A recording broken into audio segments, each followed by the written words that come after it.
انہوں نے اپنی جاب سے استعفیٰ دیا اس جبر کے خلاف، اس ناانصافی کے خلاف، اور وہ سیاست کے میدان میں آ گئے۔ اور 4 اپریل 1979 سے لے کے 1 دسمبر 2020 تک، یعنی یہ تقریباً سیاست کے 41 سال بنتے ہیں، 4 دہائیاں وہ صرف ایک نظریے کے ساتھ، ایک پرچم کے ساتھ، ایک ترنگے جھنڈے کے ساتھ جڑے رہے، اور ایک دن بھی ایسا نہیں آیا کہ انہوں نے پیپلز پارٹی سے الگ ہو کر کسی اور جماعت کی سیاست کی ہو، کسی اور نظریے کی سیاست کی ہو، یا کسی اور سیاسی رہنما کے پیچھے چلے ہوں۔ انہوں نے ساری زندگی اپنے حلقے میں گزاری۔ ضلع پنچ کا جو اہم ترین شہر ہے حلقہ اجیرہ، وہاں سے وہ ہمیشہ الیکشن لڑے۔ 2001 کا الیکشن جیتے، 2006 کا الیکشن جیتے، اور پھر 2011 کا بھی الیکشن جیتے۔ مسلسل 3 بار وہ الیکشن جیتے۔ وہ سابق وزیر اعظم پاکستان سید یوسف رضا گیلانی کے مشیر رہے، اور پھر وہ ریاست آزاد کشمیر کے تیسرے بڑے عہدے، اسپیکر کے عہدے پر بھی فائز رہے۔ لیکن سردار غلام صادق کے حوالے سے آج بات کرنے کا مقصد یہ ہے کہ ان کی جو 41 سالہ یہ جو سیاسی کیریئر ہے، اس میں تقریباً 20 سے 25 سال 96 اور 97 سے آنورڈ میں نے اپنی آنکھوں سے ان کی سیاسی جدوجہد کو دیکھا۔ مجھے یاد ہے کہ ہمارا گاؤں بھی ان کے حلقے میں تھا، گاؤں جنڈالی۔ تو وہ ہمارے گاؤں میں آتے تو ایک پرانی سی جو ٹیوٹا جیپ ان کے پاس ہوتی تھی، اور وہ ہارڈ ٹاپ بھی نہیں تھی، اس کے اوپر وہ جو پرانی جیپیں ہوتی تھی ایک ترپال سا لگا ہوتا تھا، وہ اور ان کے ساتھ صرف ایک شخص ہوتا تھا، امتیاز جنڈالوی، جو اس وقت بھی باحیات ہیں، اور اس وقت آزاد کشمیر میں بلدیاتی الیکشن جو ہوئے تھے اس کے نتیجے میں وہ ڈسٹرکٹ کونسلر منتخب ہوئے۔ وہ ان کے ساتھ آتے اور پورے ہمارے گاؤں کے ایک ایک محلے میں ایک ایک گھر وہ جاتے، وہ دستک دیتے، لوگوں کو اپنا نظریہ بتاتے، اور پھر جو اس وقت ہمارے گاؤں میں صرف ایک بلٹ ایسا تھا جو ہمارا رنگو گلا اس کو کہتے ہیں، اس کو ہم منی لاڑکانہ کہتے تھے، کہ وہاں پہ جو کچھ گھر تھے وہ سارے کے سارے پیپلز پارٹی کے تھے، اور وہ پورے گاؤں میں بڑے اجنبی سے لگتے تھے کہ یار پورے گاؤں کا گاؤں یہ مسلم کانفرنس کا ہے، اور یہ ایک جو ہے نا الگ تھلگ ایک سٹیٹ بنی ہوئی ہے، تو اس لیے سب لوگ اسے منی لاڑکانہ کہتے تھے۔ وہ ان لوگوں کو لے کے اور امتیاز جنڈالوی کے ساتھ مل کے گاؤں گاؤں جاتے، اور لوگ، میں نے بے شمار لوگوں کو جب ہم چھوٹے تھے یہ کہتے ہوئے سنا کہ یہ غلام صادق صاحب کیا کر رہے ہیں، کیونکہ اس وقت ہمارے حلقے میں بڑی ہی قد آور سیاسی شخصیت سردار خان بہادر خان صاحب موجود تھے، المعروف کے بی خان صاحب، بڑی ہی سیاسی قد کاٹ کی شخصیت، بہترین مقرر، اور ان کا بھی لوگوں کے ساتھ بڑا قریبی رشتہ تھا۔ تو لوگ کہہ رہے تھے کہ ایسے میں یہ لوگ تو مسلم کانفرنس کے نظریات کے عادی ہیں، سردار غلام صادق صاحب کیسے اپنی سپیس بنائیں گے، تو یہ اپنا وقت ضائع کر رہے ہیں۔ غلام صادق صاحب نے جی استعفیٰ بھی دے دیا نوکری سے، اور اس کے بعد انہوں نے پھر بڑی مشکلیں برداشت کی۔ وہ ایک کچے گھر میں رہتے تھے، چھوٹا موٹا اپنا کاروبار کرتے رہے ساتھ، اور خود کاروبار کیا، مشقت کیا، اور ساتھ ساتھ بھٹو شہید کے نظریات کی ترویج کرتے رہے، اور پھر بی بی شہید کے ایک سپاہی کے طور پر ساری زندگی آزاد کشمیر میں سیاست کی، اور انہوں نے اپنے لوگوں کو نظریاتی شعور دیا، نظریات کی سیاست سکھائی، اور پھر سب سے بڑی بات جو مجھے ان کی پسند تھی کہ بڑے رواداری کے پیکر تھے، وہ سیاست میں رواداری کے قائل رہے اور مرتے دم تک قائل رہے۔ وہ جو ان کا بدترین مخالف تھا اس کو بھی دوڑ کے ملتے، اس کو عزت دیتے، اور اسے کبھی یہ محسوس نہیں ہوتا کہ میں نے غلام صادق صاحب کو ووٹ نہیں دیا۔ اور جب وہ اقتدار میں آئے تو انہوں نے جو اپنے حلقے کے لوگوں کی خدمت کی، جو صحت کے منصوبے، تعلیم کے منصوبے اور دیگر جو منصوبے وہاں پہ لائے، وہ آج بھی لوگ انہیں یاد کرتے ہیں۔ لیکن غلام صادق صاحب کی جو خوبیاں جو آزاد کشمیر کی سیاست میں انہیں ممتاز بناتی ہیں کہ وہ بڑے ہی وفادار، نظریاتی، اور پھر انہوں نے کبھی بھی جو پیسے کی سیاست ہے اس کے طرف کبھی آنکھ اٹھا کے بھی نہیں دیکھا۔ کئی واقعات اس کے ہیں،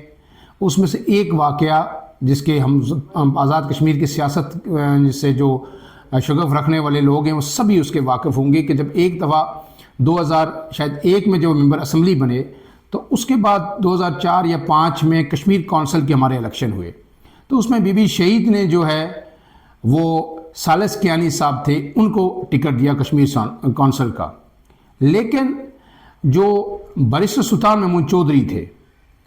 انہوں نے یہ کیا کہ انہوں نے ایک اپنے امیدوار حمید پوٹھی صاحب کو بیچ میں لے آئے، اور انہوں نے کہا جی کہ حمید پوٹھی صاحب کی بڑی کوشش کی، انہوں نے کشمیر کونسل کے ٹکٹ کی پیپلز پارٹی کی طرف سے، لیکن انہیں نہیں ملا، لیکن وہ بضد رہے کہ جی میں حمید پوٹھی صاحب کو منتخب کرواؤں گا۔ اور پھر انہوں نے کیا کیا، انہوں نے اسمبلی کے جو ممبران ہیں ان کی خرید و فروخت شروع کر دی اور سب لوگوں کو پیسے دیے، اور غلام صادق صاحب کو بھی، یہ پورا آزاد کشمیر گواہ ہے، آزاد کشمیر کے سیاستدان اس وقت کے اسمبلی ممبران گواہ ہیں کہ ایک بڑی بھاری رقم کی آفر کی گئی آج سے 20-22 سال پہلے، لیکن غلام صادق صاحب نے اسے جوتے کی نوک پہ رکھا۔ اور ایک یعنی مشہور واقعہ ہے کہ جب وہ یہاں سے اسلام آباد سے مظفر آباد جا رہے تھے تو ان کا پیچھا کیا گیا، اور 12 کو تک ان کا پیچھا کیا گیا، اور ان کے ساتھ جا کے وہاں بھی ان کی منتیں کی گئی کہ آپ پیسے لے لیں اور جو ہے ہمیں ووٹ دے دیں، لیکن غلام صادق صاحب نے وہ پیشکش ٹھکرا دی۔ پھر جب صدر انور میجر جنرل ریٹائر صدر انور جنرل پرویز مشرف کے دور میں آزاد کشمیر کے وہ صدر بنے، تو انہوں نے غلام صادق صاحب کو بلایا اور انہیں پیشکش کی کہ آپ پیپلز پارٹی چھوڑ دیں۔ انہوں نے کہا کہ مجھے جی ایچ کیو سے ٹاسک ملا ہے کہ آپ اگر اپنے جو سدن ممبران اسمبلی ہیں 6 سے 8 لوگ، آپ یہ اگر اپنے 5 سے 6 لوگ یہ اکٹھے کریں اور باقی لوگوں کو ساتھ ملائے تو ہم آئندہ ایک مرتبہ پھر آپ کے وزارت عظمیٰ جو ہے نا وہ آزاد کشمیر میں سدن قبیلے کے پاس آ جائے گی، تو لہٰذا میں آپ سے کہتا ہوں کہ آپ میرے ساتھ آئیں اور پیپلز پارٹی چھوڑ دیں۔ تو غلام صادق صاحب نے، جو وہاں پہ لوگ موجود تھے، چشمدید گواہ تھے، انہوں نے بڑے سخت الفاظ استعمال کیے۔ انہوں نے کہا وزارت عظمیٰ ہمارے قبیلے کو نہیں، اگر مجھے بھی ملے نا تو میں ایک دن کے لیے بی بی شہید سے بے وفائی نہیں کر سکتا۔ میں بی بی شہید کا پیروکار ہوں، میں نے ساری زندگی بھٹو کے نظریات کے ساتھ سیاست کی، تو ایسی ہزار وزارتیں یا وزارت عظمیٰ اس نظریے پہ، اس کمٹمنٹ پہ قربان۔ اور پھر وہاں سے جو ہے غلام صادق صاحب اٹھ کے غصے میں وہاں سے چلے گئے۔ اب یہ ساری باتیں آپ سے کرنے کا ان کی برسی پہ موقع پہ مقصد یہ ہے کہ ہم سیاستدانوں کو صرف گالیاں دیتے ہیں، ہم ہمیشہ یہ کہتے ہیں سیاستدان چور، سیاستدان ڈاکو، سیاستدانوں نے یہ کیا، سیاستدانوں نے یہ کیا، لیکن ایسے میں بے شمار کوتاہیاں سیاستدانوں سے ہوتی ہیں، لیکن جو ان کے اچھے کام ہیں، جو ہماری زندگیوں میں وہ آسانیاں پیدا کرتے ہیں، جو کچھ منصوبے ہمارے لیے لے کے آتے ہیں، ہم ان سب کو ایک جملے میں رد کر دیتے ہیں۔ ہمارے ٹیکسوں کا پیسہ ہے، ہم پہ خرچ کرتے ہیں، اور یہ ان پہ ہم پہ کوئی احسان نہیں کرتے۔ یہ باتیں اپنی جگہ بالکل درست ہیں، لیکن سیاست صرف سڑکوں کا نام نہیں ہے یا ترقیاتی منصوبوں کا نام نہیں ہے، سیاست شعور کا نام ہے۔ سیاست آپ کو اس ملک کے اندر آبرو مندانہ طریقے سے زندگی گزارنے کا ڈھنگ سکھاتی ہے۔ سیاست جبر اور ظلم کے خلاف کچھ کر دکھانے کا، اس کے خلاف کھڑے ہونے کا، اس کے خلاف آواز بلند کرنے کا، ہر دور میں سیاست اس کا نام ہے۔ لہٰذا ہم جب بھی، آپ سے میری گزارش کہ سیاستدان کسی بھی پارٹی کے ہوں، آپ ان پہ تنقید ضرور کریں، یہ آپ کا حق ہے۔ ہم تنقید کرتے ہیں، سیاستدان کوتاہیاں بھی کرتے ہیں، سیاستدان بہت ساری جگہوں پہ کمپرومائز بھی کرتے ہیں، لیکن سردار غلام صادق خان جیسے جو سیاستدان ہیں، جب وہ جاتے ہیں تو پھر ان کی خلا بہت عرصے تک پر نہیں ہوتی۔ آزاد کشمیر کی مثال اگر آپ لیں تو جتنے سیاستدان ہم سے چلے گئے، جن کے میں نے شروع میں نام گنوائے تھے، کیا آپ کو ان کی آج تک نعم البدر مل سکا؟ اور آزاد کشمیر میں اس وقت جو افراتفری ہے، یہ اس کی بنیادی وجہ، اس پہ میں ایک ڈیٹیل ضرور بات کروں گا، ویلاگ کروں گا، حقائق کے ساتھ کروں گا، لیکن مختصراً آپ سے یہ بتانا چاہ رہا ہوں کہ اس کا بنیادی وجہ اس وقت قیادت کا فقدان ہے کہ آزاد کشمیر میں، یعنی ریاستی لیول، پاکستان تو چھوڑیے، ایک وقت تھا کہ ہمارے آزاد کشمیر کے سیاستدان پاکستان میں آ کے صلح کرواتے تھے، وہ یہاں کے مسئلوں میں کمیٹیز میں شامل ہوتے تھے اور پاکستان کی سیاست کے اندر وہ اپنا کردار ادا کرتے تھے۔ آج ایک بھی سیاستدان ایسا نہیں آزاد کشمیر میں جس کو آپ یہ کہیں کہ یہ ریاست کی سطح پر غیر متنازع یا مسلمہ لیڈر ہے۔ تو ایسے میں جو سیاستدان ہمارے پاس اس وقت موجود ہیں ان کی قدر کیجئے، اور جو نوجوان سیاستدان ہیں جو اسمبلیوں میں پہلی یا دوسری دفعہ آئیں انہیں کریکٹر کا مظاہرہ کرنا ہوگا۔ وہ جس ڈگر پہ چل پڑے ہیں انہیں جلد سے جلد خود کو اثر نو ترتیب دینا ہوگا، اپنے آپ کو، اپنی سوچ کو ان لوگوں سے جوڑنا ہوگا جو ان کے آبا و اجداد تھے، جو ان کے پیش رو سیاستدان تھے۔ ایسے میں جب ہم غلام صادق صاحب یا ہجیرہ کے حلقہ کی بات کرتے ہیں تو اس وقت ان کے بیٹے سردار سعود صادق صاحب میدان میں ہیں، تو ہم یہ دعا کریں گے، ہم دعا اللہ تعالیٰ سے کہ اللہ تعالیٰ انہیں بھی توفیق دے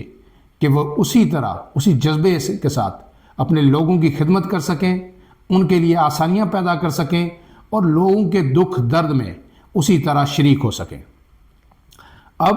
جو غلام صادق صاحب کے حوالے سے ایک آخری بات جو میں آپ سے کرنا چاہتا ہوں